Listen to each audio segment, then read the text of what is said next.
Bienvenidos a esta exploración estructural de nuestra propia historia. Vamos a iniciar un viaje absolutamente asombroso de millones de años. Y es que vamos a rastrear cómo nuestra especie pasó de, literalmente, sobrevivir a duras penas contra los elementos, a tener el inmenso poder de moldear el mismísimo mundo. A lo largo de este análisis vamos a desgranar esos saltos exponenciales que han definido el progreso de la humanidad, observando muy de cerca cómo un invento desencadena el siguiente. Bien, entremos de lleno en esto, porque resulta increíble pensar cómo hemos pasado de golpear dos rocas para hacer un hacha de mano a construir inteligencias artificiales capaces de aprender por sí solas. Esto no es solo una lista de inventos aleatorios, es una historia de crecimiento verdaderamente exponencial. Cada descubrimiento ha sido el trampolín exacto, el requisito indispensable para el siguiente. Sin dominar el fuego y la piedra, sería imposible tener ingeniería. Sin ingeniería, no hay industria. Y sin la industria, olvidaos de la era digital. Y para entender la asombrosa velocidad a la que todo esto se ha ido acelerando, vamos a dividir este viaje de 2,5 millones de años en 5 grandes épocas: el amanecer de la tecnología, la ingeniería de las civilizaciones antiguas, la propagación del conocimiento, la revolución industrial y, por último, la era digital y lo que nos depara el futuro. Así que empecemos por el principio. Fase 1. El amanecer de la tecnología. Si miramos esta línea temporal, lo primero que llama la atención es el abismo absoluto, el espacio casi agónico que hay entre cada hito. Hablamos de que hace unos 2,5 millones de años empezamos con las herramientas de piedra, y luego una espera inmensa de cientos de miles de años hasta que hace 1.700.000 años logramos controlar el fuego, y de ahí tuvimos que esperar hasta el 10.000 a.C. para la gran revolución agrícola. Estos vacíos abrumadores nos dan una idea de lo lentísima que fue nuestra primera curva de aprendizaje tecnológico. Sobrevivir ya nos ocupaba todo el tiempo. Pero claro, el fuego fue un punto de inflexión. No se trataba solo de entrar en calor o espantar depredadores. Para nada. Cambió nuestra biología por completo. Al poder cocinar la comida, la digestión se volvió muchísimo más fácil. De repente podíamos absorber más proteínas y calorías con mucho menos esfuerzo. Y fijaos en esto, el cerebro humano consume cerca del 20% de la energía de nuestro cuerpo. Así que esa energía extra de la comida cocinada fue literalmente el combustible directo que permitió que nuestros cerebros crecieran y se volvieran más complejos. Sin esa chispa fundamental, la agricultura y la creación de asentamientos permanentes habrían sido biológicamente imposibles. Avanzamos hacia la fase 2, la ingeniería de las civilizaciones antiguas.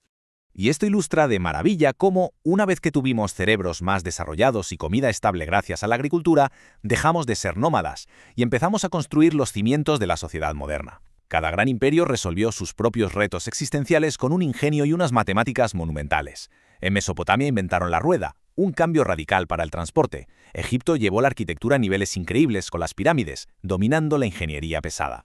Grecia sentó las bases de la física y las ciencias con figuras como Arquímedes, y Roma inventó la infraestructura urbana a una escala sin precedentes, con esos enormes acueductos y calzadas.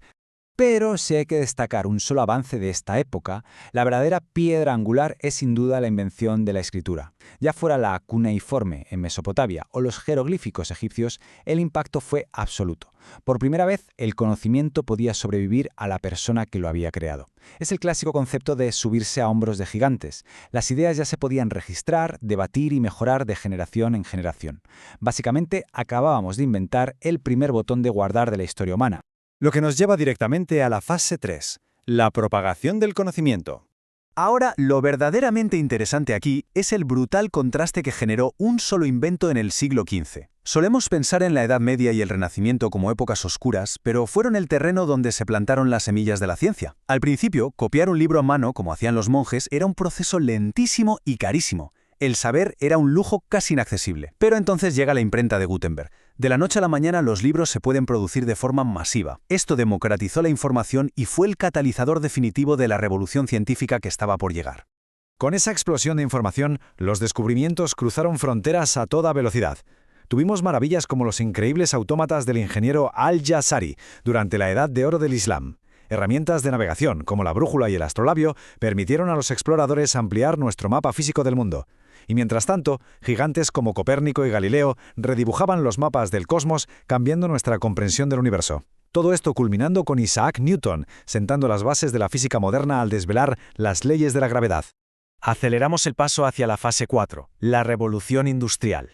Vamos a avanzar y ver cómo esto se acumula, porque a finales del siglo XVIII la velocidad de progreso se dispara. Toda esa ciencia teórica de repente se vuelve increíblemente práctica. Se produce una reacción en cadena muy clara. Paso 1. James Watt perfecciona la máquina de vapor, dándonos una fuente de energía inagotable que no dependía del músculo humano. Paso 2. Esto desplaza el trabajo manual hacia la producción masiva en inmensas fábricas. Y paso 3. Millones de personas migran del campo a la ciudad buscando empleo, provocando una urbanización a una escala nunca vista. Un solo invento transformó permanentemente dónde y cómo vivía la humanidad. Y mientras los trenes conectaban el mundo físicamente, el telégrafo de Samuel Morse hizo algo casi mágico. Conectó el mundo de forma invisible. Por primera vez en la historia, un mensaje podía viajar más rápido que el ser humano que lo enviaba. Se creó la primera red de comunicación instantánea, una especie de Internet victoriano. Es fascinante pensar que ese teléfono inteligente que probablemente tenéis cerca ahora mismo es el descendiente directo de este instante exacto, de cuando aprendimos a enviar información a través de cables. Y esto nos catapulta a nuestra última etapa. Fase 5. La era digital y más allá. Si antes contábamos el progreso en milenios y luego en siglos, ahora el mundo cambia radicalmente en cuestión de décadas o años. Fijaos en esta línea temporal. Es puro crecimiento exponencial. En los años 40 tenemos los primeros ordenadores gigantes de Alan Turing. Apenas en el 47 llega el transistor y miniaturiza la tecnología. En los 60 el proyecto militar ARPANET crea la primera red entre ordenadores. Y en 1989 Tim Berners-Lee inventa la World Wide Web.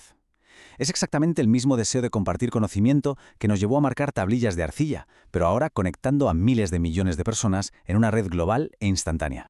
Y hoy esa red global es solo el punto de partida. Los avances actuales parecen pura ciencia ficción. Tenemos inteligencia artificial y aprendizaje automático procesando datos a escalas inimaginables, biotecnología como CRISPR que nos permite editar genes con precisión milimétrica, robótica quirúrgica hiperavanzada e iniciativas lideradas por pioneros como Elon Musk nos plantean muy en serio la colonización del espacio. La tecnología ha pasado de ser una herramienta para dominar nuestro entorno a ser la llave para rediseñar nuestra propia biología y conquistar las estrellas. Así que el punto crucial es este. Segundos. Hablamos de la computación cuántica. Utilizando qubits, estos nuevos sistemas pueden procesar en cuestión de segundos cálculos hipercomplejos que a los ordenadores clásicos más potentes del mundo les llevaría literalmente años resolver.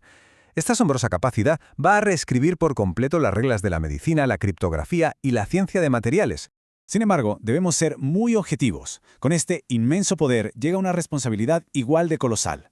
Las promesas de curar enfermedades genéticas o automatizar sectores enteros con IA son increíbles, sí, pero traen consigo debates éticos sumamente complejos. Nos obligan a plantearnos preguntas críticas sobre la privacidad de los datos, la seguridad a nivel global y qué va a pasar con el futuro del empleo y la economía. De repente, la ética y la responsabilidad exigen ocupar un lugar tan central como la propia ingeniería de estos sistemas. Llegamos así al final de nuestro análisis. Hemos recorrido un camino inmenso desde el control de una simple hoguera hasta las mismísimas puertas de la computación cuántica, impulsados siempre por la curiosidad humana. Y la pregunta que queda flotando es quizás la más importante que enfrentaremos como especie. Ahora que tenemos el poder sin precedentes de reescribir nuestra propia genética y de crear inteligencia artificial, ¿cómo vamos a elegir dar forma a nuestro futuro? Muchísimas gracias por acompañarnos en esta fascinante exploración. Seguiremos aprendiendo juntos.